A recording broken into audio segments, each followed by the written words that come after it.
দিল্লি দূতাবাসস্থিত বাংলাদেশের হাইকমিশনার মোহাম্মদ সৈয়দ মোয়াজ্জেম আলী মেলাঘর থানাধীন মুক্তিযুদ্ধের ট্রেনিং ক্যাম্প ও আহত মুক্তিযোদ্ধাদের চিকিৎসার জন্য অস্থায়ী হাসপাতালের জায়গা তথা আবুল ব্যানার্জির বাগান পরিদর্শন করে আবেগে আপ্লুত হন।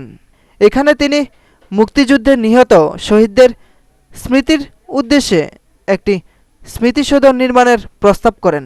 বাংলাদেশের হাইকমিশনার শুক্রবার দুপুরে জুমেরডাপাস্থিত আবুল ব্যানার্জির বাগানে এলে তাকে স্বাগত জানান সিপাহীজলার জেলাশাসক প্রদীপ চক্রবর্তী, বাংলাদেশ মুক্তিযুদ্ধ মৈত্রী সম্মানপ্রাপক তথা বরিষ্ঠ সাংবাদিক স্বপন ভট্টাচার্য, নলছর ব্লকের বিডিও বিনয়ভূষণ দাস প্রমুখ। তার সঙ্গে ছিলেন আগরতলা বাংলাদেশ মিশন অফিসের সরকারি হাইকমিশনার মোহাম্মদ সাকাওয়াত হোসেন, প্রথম সচিব মোহাম্মদ মনিরুজ্জামান প্রমুখ। মুক্তিযুদ্ধের সময় এই ট্রেনিং ক্যাম্পটি পরিচালনা করতেন বিনয়ভূষণ চ্যাটার্জি। এখান থেকেই ট্রেনিং করে মুক্তিযোদ্ধারা বাংলাদেশে গিয়ে হানাদার পাক বাহিনীর বিরুদ্ধে অপারেশন করতেন। এইসব ইতিহাস তার কাছে তুলে ধরেন স্বপন ভট্টাচার্য ও স্থানীয় দুই প্রবীণ নাগরিক।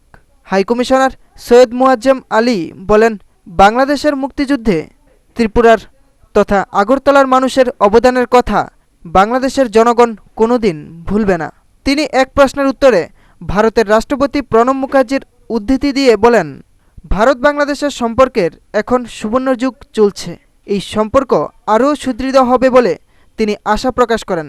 মেলাঘর ইউথ হোস্টেল প্রাঙ্গণের মুক্তিযোদ্ধাদের গোরস্থান দেখার কথা থাকলেও সময়ের অভাবে তিনি তা বাতিল করে আগরতলা ফিরে যান।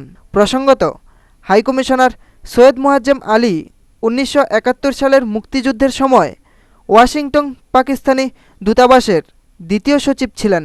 যুদ্ধ শুরু হলে তিনি বিদ্রোহ করে বাংলাদেশের প্রতি আনুগত্য স্বীকার করে সেখানে বাংলাদেশের মিশন অফিস খোলেন। তিনি একজন কূটনৈতিক মুক্তিযোদ্ধা হিসাবে পরিচিত। রাজ্য সরকার অনুমতি দিলে আবুল ব্যানার্জির বাগানে একটি স্মৃতিসৌধ আগামী 26শে মার্চ বাংলাদেশের স্বাধীনতা দিবসের আগেই নির্মাণ করার ব্যাপারে হাইকমিশনার আগরতলা হাইকমিশনারকে নির্দেশ দিয়েছেন। অনুমতির ব্যাপারে তিনি রাজ্যের মুখ্যমন্ত্রী মানিক সরকারের সঙ্গে ব্যক্তিগতভাবে কথা বলবেন বলে জানিয়েছেন। যে ভিজিট, এই ভিজিটটার মূল লক্ষ্যটা কী এবং এখানে যে মুক্তিযুদ্ধের যেই ত্রিপুরায় যে বিভিন্ন জায়গায় বিভিন্ন স্মৃতি বিজড়িত যে জায়গাগুলি, সেখানে আপনাদের পক্ষ থেকে বাংলাদেশের পক্ষ থেকে কোনো ধরনের স্মৃতিসৌধ করার কি কোনো রকমের চিন্তাভাবনা আছে কি? দেখুন, আমি প্রথমত এখানে এসেছি আপনাদের শিল্প বাণিজ্য মেলার উদ্বোধন অনুষ্ঠানে প্রধান অতিথি হিসাবে, কিন্তু ত্রিপুরা রাজ্যের আমাদের মুক্তিযুদ্ধের একটা বিশেষ ভূমিকা আছে। আমি একজন কূটনৈতিক মুক্তিযোদ্ধা হিসেবে 1971 সালে নিয়োজিত ছিলাম। আমার পক্ষে এখানে আসা অত্যন্ত প্রয়োজন ছিল, বিকজ আমার মুক্তিযুদ্ধের চেতনায় মনে করি আমার অতীতকে তুলে ধরা আমার ভবিষ্যতের জন্য প্রয়োজন। এবং আমি মনে করি এখানে স্মৃতিসৌধ করার ব্যাপারে যে প্রস্তাবের কথা আমি আজ শুনলাম, সে ব্যাপারে আমরা অত্যন্ত দ্রুত পদক্ষেপ নেওয়ার সব প্রচেষ্টা চালাব।